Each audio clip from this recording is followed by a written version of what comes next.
오늘은 시편 46편 1절에서 11절까지 말씀입니다. 사람이 살아가면서 모든 사람들은 문제를 만나기도 하고 또 고난을 겪기도 하고 또 생각하지 못했던 어려움의 자리에 서기도 합니다. 어떤 사람도 문제가 없는 사람은 없을 것이고 모든 사람들이 그 문제를 다 어떻게 풀어나갈 것인가, 이게 어찌 보면 사람들의 숙제일 것입니다. 그러니까 우리가 살면서 문제가 없게 해주십시오. 사실 이건 참 어려운 이야기고요. 우리의 삶에 문제가 와도 그 문제를 잘 이겨내게 해주시고 문제를 풀 수 있는 답을 주십시오. 이게 어찌 보면 지혜로운 기도고 또 지혜로운 삶일 것입니다. 오늘 본문에 등장하는 시인도 동일한 고백을 하고 있습니다. 환난을 믿음의 사람들이라고 겪지 않느냐? 그건 아닙니다. 늘 어려움이 있고 또 믿음의 사람들을 대적하는 사람도 있고 항상 어려움을 만들어내는 사람이 곁에 있기도 합니다. 하지만 오늘 본문 1절에 보니까 그런 어려움 속에서도 하나님은 우리의 피난처시고 힘이시니 환난 중에 만날 큰 도움이시다라고 고백하는 것, 이게 신앙에 있어서 너무나 중요한 부분입니다.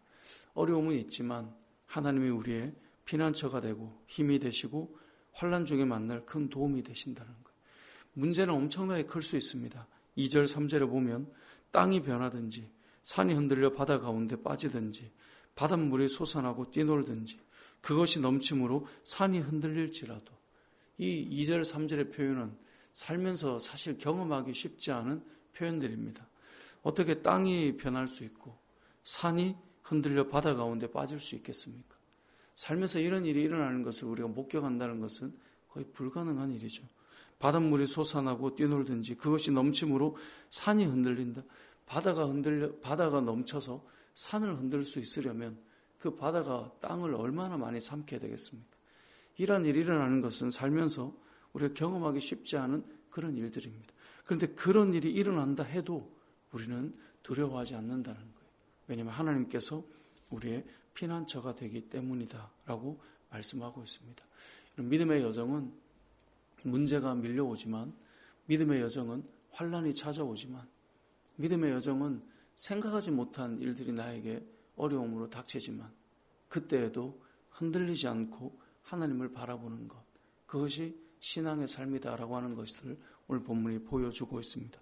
특별히 오늘 본문 4절, 5절 우리가 무엇을 통해서 하나님의 도움을 경험하게 되는가? 5절에 보니까 하나님이 그 성중에 계심에 성이 흔들리지 아니할 것이라.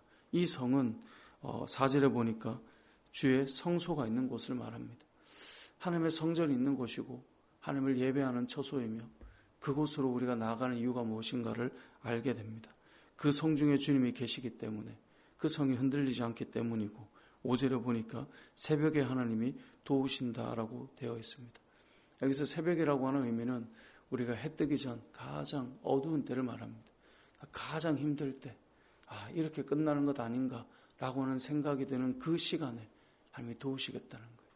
저는 이제 말씀을 읽다 보면 이것을 문자 그대로 하나님께서 우리의 새벽에 돕는다라고 할 때, 이것이 새벽에 우리가 기도할 때 돕는 것이다라고 해석하면 어떨까, 그런 생각도 종종 해보게 됩니다.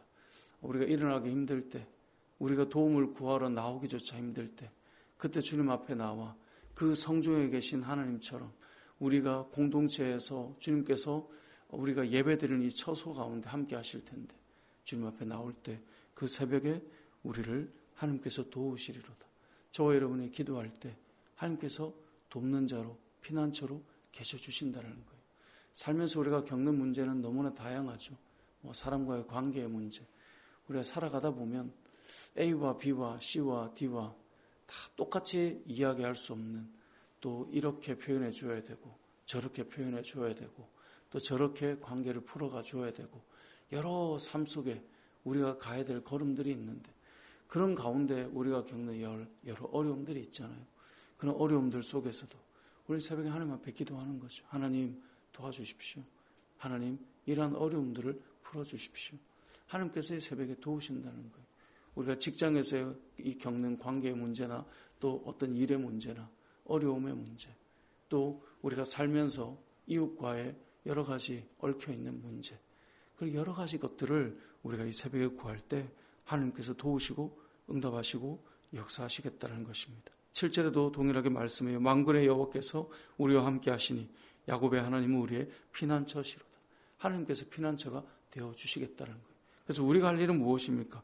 우리는 기도하며 우리는 기다리는 거예요. 그래서 10절에 이렇게 말씀하시는 거예요. 이르시기를 너희는 가만히 있어 내가 하나님 됨을 알지어다. 이 말씀이 어디에 나오는지 혹시 기억나시나요? 이스라엘 백성들이 출애굽에서 이렇게 드디어 자유다라고 나가고 있는데 그 앞에 홍해가 가로막고 있어요. 이걸 어떻게 해야 되나 할 때 뒤에서는 애굽 군대가 막 이들을 따라오고 있어요. 이들이 앞뒤가 막혀서 너무나 답답하고 이스라엘 백성들은 불만과 원망과 모세를 향한 그런 어떤 분노들이 가득할 때 하나님께서 모세를 향해 이스라엘 백성을 향해 하셨던 말씀이에요. 너희는 가만히 있어 내가 하나님 됨을 알지어다. 이스라엘 백성은 우리들을 보여주잖아요. 우리가 교회가 이 이스라엘의 모습을 많이 담고 가지고 있죠.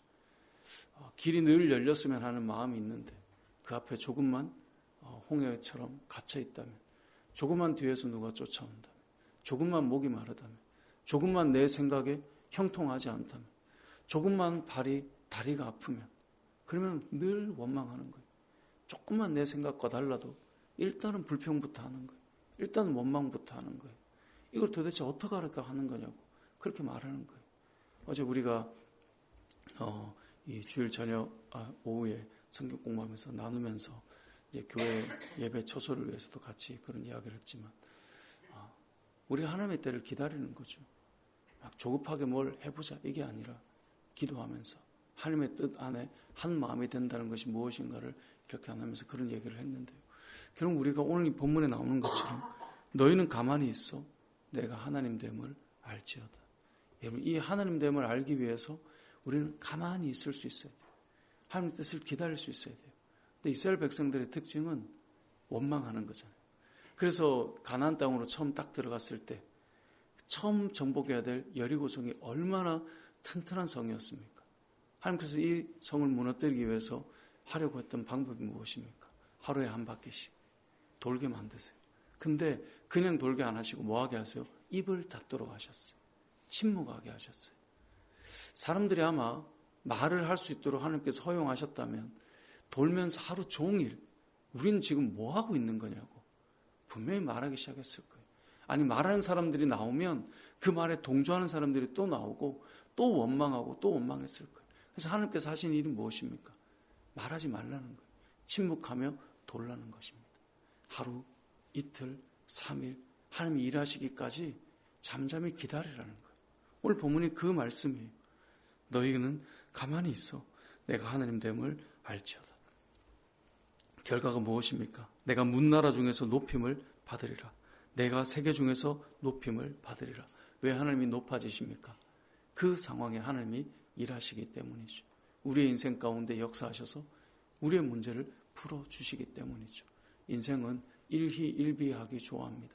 문제가 일어나면 아이고야 라고 이야기하다가 풀리면 아이고 이럴 줄 몰랐지 라고 말하며 아무것도 아닌 것처럼 그렇게 우리의 삶들을 걸어가고 살아갈 때가 많지만 오늘 본문을 우리가 꼭 기억하셨으면 좋겠습니다.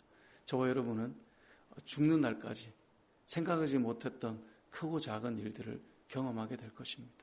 그때마다 우리는 여기 2절 3절의 표현처럼 땅이 변하고 산이 흔들려 바다 가운데 빠지고 아니면 바다가 넘쳐서 산을 흔들어 버릴지라도 여러분 그런 어려움이 와도 우리가 두려워하지 않고 하늘 앞에 나아가 기도하는 삶, 5절의 말씀처럼 새벽에 하나님께서 도우시리로다. 이 말씀을 기억하시고 주님 앞에 나아가 기도하시고 또 한 가지 너희는 가만히 있어 내가 하나님 됨을 알지어다. 우린 좀 잠잠히 주님의 은혜를 기대하고 하나님의 일하심들을 소망하고 그 가운데 믿음으로 걸어가는 삶이 되어서 순간순간 판단하고 우리의 입술로 부정하고 우리의 입술로 원망하고 이스라엘의 그 광야 여정처럼 걸어가는 것이 아니라 우리가 하나님을 신뢰하고 기대하며 주님을 바라볼 수 있는 잠잠히 하나님을 바라볼 수 있는 그런 저와 여러분의 삶이 되시길 주님의 이름으로 축복합니다. 아멘.